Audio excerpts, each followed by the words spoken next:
আসসালামু আলাইকুম। একটা বিষয় ভাবনায় আসায় আমি ভিডিওটি অন করি। আপনারা হয়তো উপকৃত হবেন কিনা জানি না। তবে আমি এই ভেবেই ভিডিওটি চালু করছি যেন আপনারা একটু হলেও উপকৃত হন। তো মূলত এই যে আমার সামনে একটা হাঁস আছে, আমি এটা সন্ধ্যার সময় আমি লাইট অন করে হাঁসটাকে দেখাই। এই যে হাঁস, যা যা ঘরে যা। হাঁসটাকে ভিতরে দেই, যে আপনার একটা এখনও হাঁসগুলো ভেতরে যায়নি। তো আমি যে বিষয়টি বলতেছি, আমি এই হাঁসগুলোকে এই পুকুর থেকে ওঠানোর জন্য সন্ধ্যা হয়ে গেছে, হাঁসগুলো উঠতেছে না। তো আল্লাহ ভরসা। তো আমি এই পুকুর থেকে হাঁসগুলোকে ওঠানোর জন্য তাড়া করি, যেন ঢেল ছুট দেই এদিক সেদিক, যেন হাঁসগুলো তাড়াতাড়ি ওঠে। এরই মধ্যে একটা বিষয় আমার নজরে আসলো। এই যে এটা একটি পুকুর পাড় দেখতেছেন।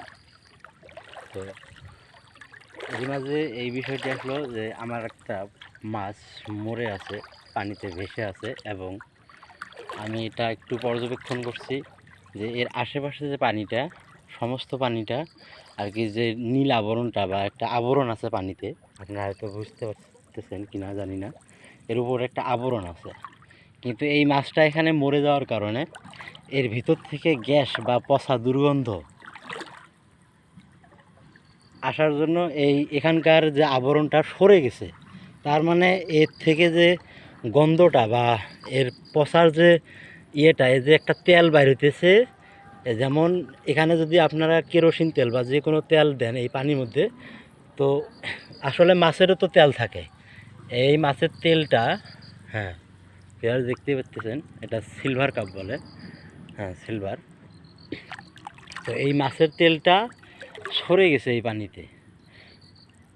তো এই মাছটা যদি আমি এই সন্ধ্যাতে না তুলতাম, এই যে এখনও শক্ত আছে, খাওয়া যাবে, হ্যাঁ, সন্ধ্যাতে না তুলতাম বা না দেখতাম, তাহলে মাছটা আরও পচে এই পানিটা দূষিত করতো এবং মাছটা খাওয়ার অনুপযোগী হয়ে যেত। তো ভিউয়ার্স, এতটুকুই ভিডিওটি দেওয়ার জন্য ছিল।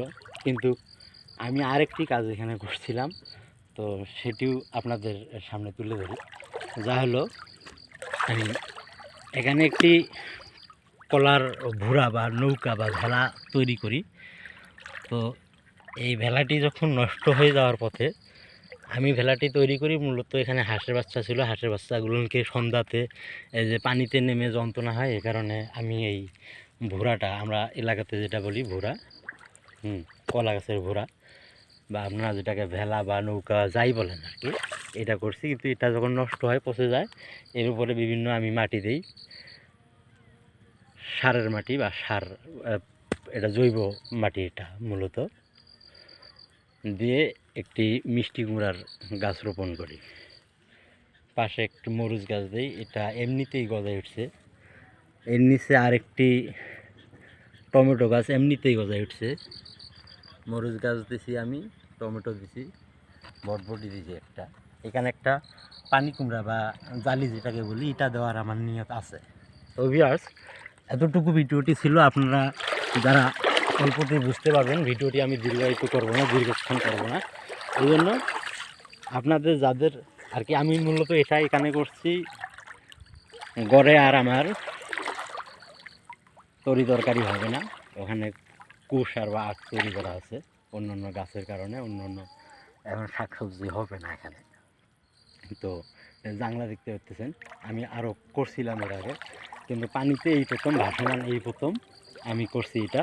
দোয়া করবেন, ভালো থাকবেন, সুস্থ থাকবেন, আপনারা আপনাদের কৃষিকাজে মনোযোগ দিবেন,